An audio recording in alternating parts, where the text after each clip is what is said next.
Qu'est-ce qu'il a encore fait, lui? Euh, cette tuile s'entend avec le souffle de feu. L'office séparé s'est dispersé. Lorsqu'est refroidi le rayonnement du soleil de son père, le cœur, il l'invite à rester unique. Du moment que le corps vivant se décompose, constitue la base, la chaleur éternelle qui s'était prévue.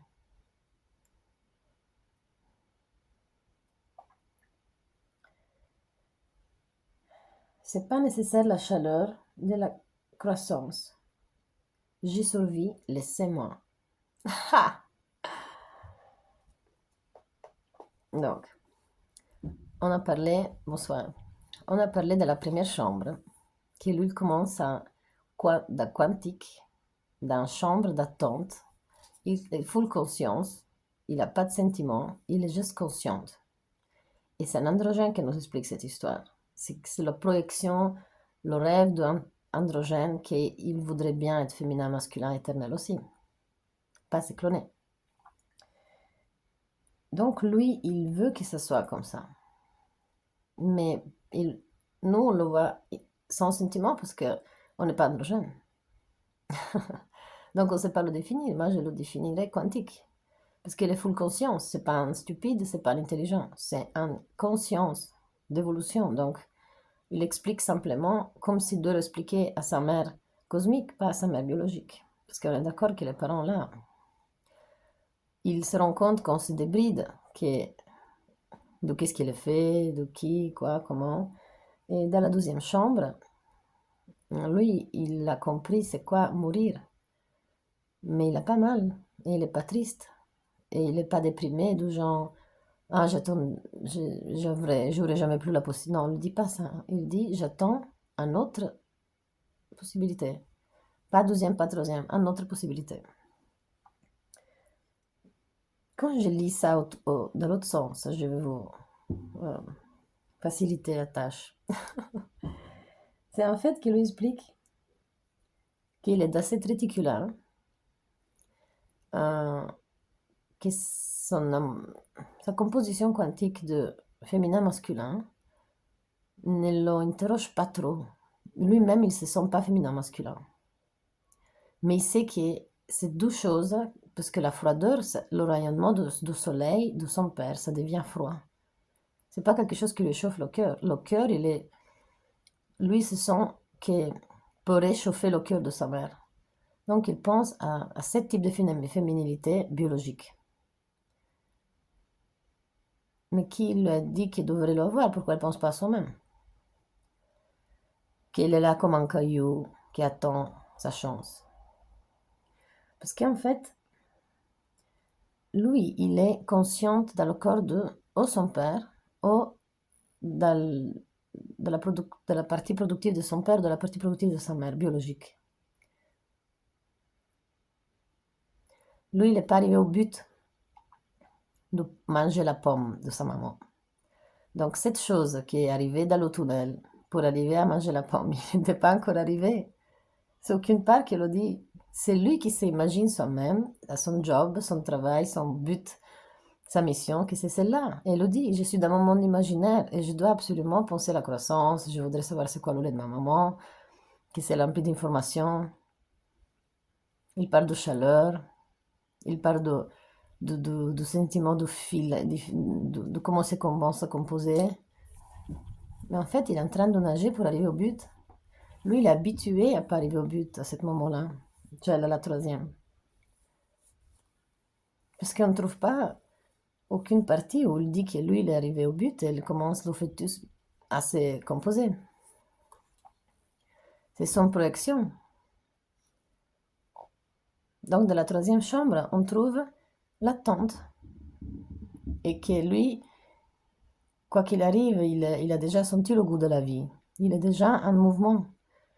Donc l'échec, il n'est pas quand la maman perd le sang, soi-disant. Mais lui, c'est un type d'échec qu'il n'est pas encore arrivé à nager jusqu'à la pomme. Donc même là, sont conscientes. Cette conscience, c'est de cette chose qu'il essaie d'arriver.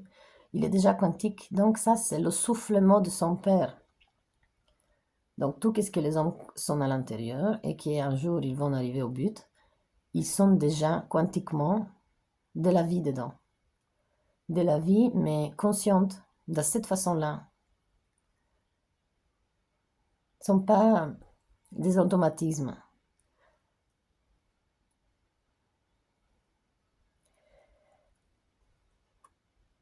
Mais quand il est mort, de la première chambre, là par contre on parle vraiment de la maman qui signe. Et dans la douzième, on comprend que quand même cette conscience, même si c'est des brides, même si le corps il opère, la quanticité de sa unicité, il restera. Et quand on dit dans la Bible qu'il y a Adam qui donne le bisou rempli de germes à Eva, ou Eva le fait à lui, ils sont toujours en discussion. Même avec ça, je ne suis pas envie d'aller chez quelques prêtres parce qu'on va se disputer comme d'habitude. Mais dans le Torah, il dit la même chose. Donc, on ne sait pas qui donne les germes à qui. Mais ici, il dit que la vie, de toute façon, quantiquement, elle est déjà commencée à l'intérieur de chaleur de père. Et lui,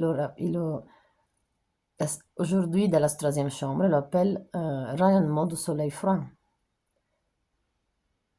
Parce que c'est le souffle.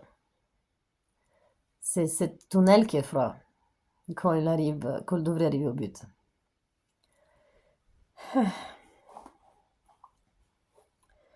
Donc, dans la troisième chambre, c'est ça qu'on a compris. Que sa force de volonté, où il se trouve, quoi qu'il arrive, la vie est déjà commencée là, au tout principe. Ça, c'est une autre façon de voir la chimie, l'alchimie aussi.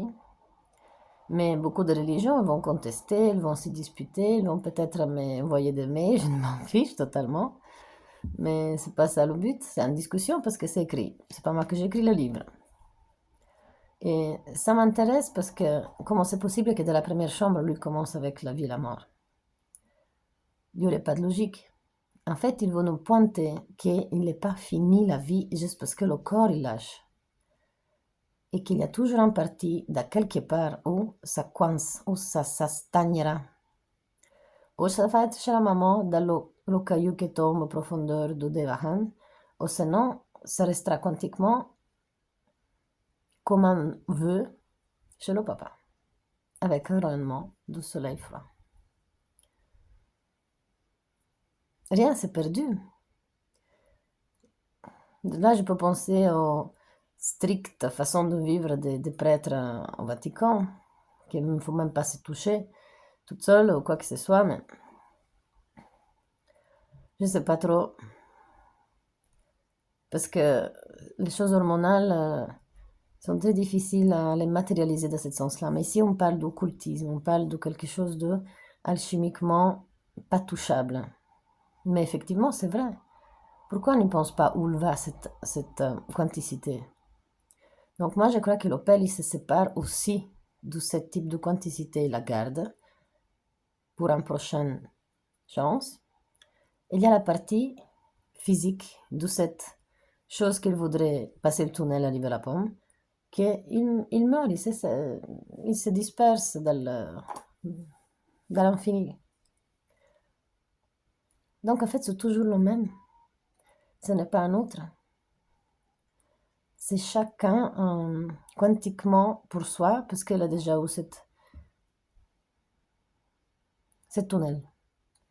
S'il ne l'avait pas eu, il ne pourrait pas savoir c'est quoi le tournement de la vie. Et c'est tout. Lui restera là à attendre que le père le souffle.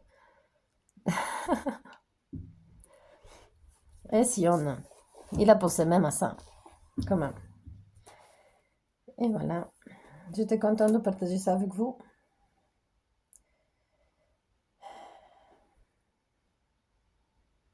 La tuile. La tuile. Bonsoir.